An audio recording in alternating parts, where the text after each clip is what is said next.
Ejma-e Ummat, united opinion of the best scholars of the followers of religion।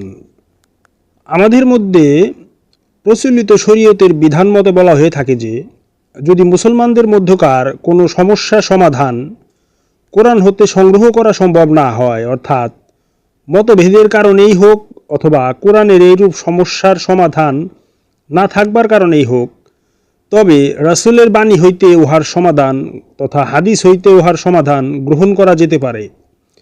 যদি হাদিসেও ওই সমস্যার সমাধান খুঁজে পাওয়া না যায়, তবে রাসূল পাকের উম্মতদের মধ্যে যারা উত্তম পণ্ডিত ব্যক্তি, তাদের সমবেত মতামতের দ্বারা উক্ত সমস্যার সমাধান করা যেতে পারে। ইহাকেই এজমায়ে উম্মত বা এজমায়ে উলামা বলা হয়, অর্থাৎ শ্রেষ্ঠ আলেমদের সমবেত ঐক্যমত। এই রকম এজমায়ে উম্মত ন্যায়সঙ্গত বলিয়া মানিয়া লইলে কতকগুলি প্রশ্ন আসিয়া উপস্থিত হয়ে যায়। এমনও সমস্যা আছে যাহার ব্যবস্থা দানে আল্লাহ পাক অক্ষম, অথবা সেই বিষয়ে কোরআন অসম্পূর্ণ এবং সেই কারণে ব্যবস্থা দানেও কোরআন অক্ষম। তেমনিভাবে রাসূলও সেই সমস্যার সমাধান দান করিয়া যেতে পারেন নাই বলিয়াই মেনে নিতে হয়।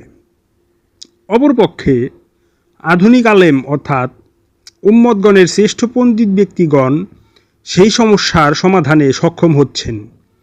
এই কথা মেনে নিলে আল্লাহ পাকের আল্লাহিয়াত এবং রাসূল পাকের রেসালাত কোনোটাই আর ধোপে টিকতে চায় না।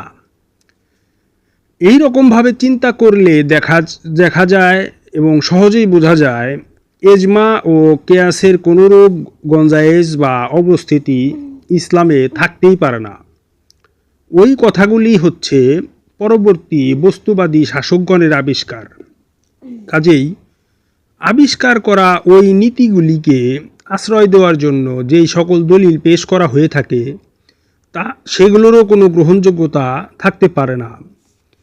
যদি এইরূপ কোনো দলিল পেশ করা হয়, তবে বুঝে নিতে হবে যে সেই দলিল রচনার উদ্দেশ্য ছিল রাসূল তাহার রেসালাতের কাজে পুরোপুরি যোগ্যতার প্রমাণ দিতে পারেন নাই। সেই হেতু তিনিও ছিলেন আমাদের মতোই মানুষ।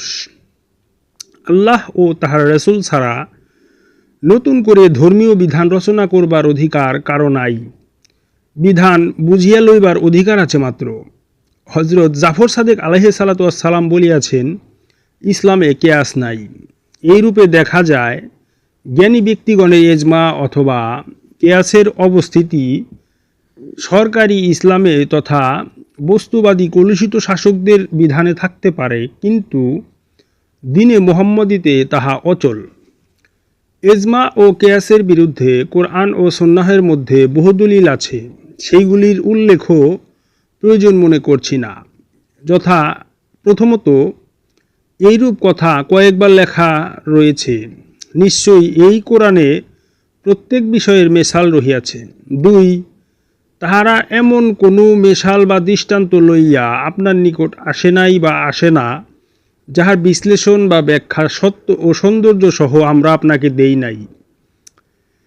তবে যেই সমস্যা রাসূলের সময় দেখা দেয় নাই এবং ফলত যাহার সম্বন্ধে কোনো প্রশ্নও করা হয় নাই, এইরূপ নতুন কোনো সমস্যার উদ্ভব হলে তাহার সমাধান দেওয়া অবশ্যই প্রয়োজন হবে। অর্থাৎ পরিবর্তিত সামাজিক অবস্থায় জীবনের কোনো শাখা প্রশাখায় কোনোরূপ নতুন সমস্যা দেখা দিলে উহা সমাধানেরও প্রয়োজন হবে। এইরূপ প্রয়োজনের ক্ষেত্রে কেবল মুমিনগণই উদ্ভূত সমস্যার উপর রায় প্রদানের অধিকারী থাকিবেন। একটাই হচ্ছে প্রকৃত সত্য কথা।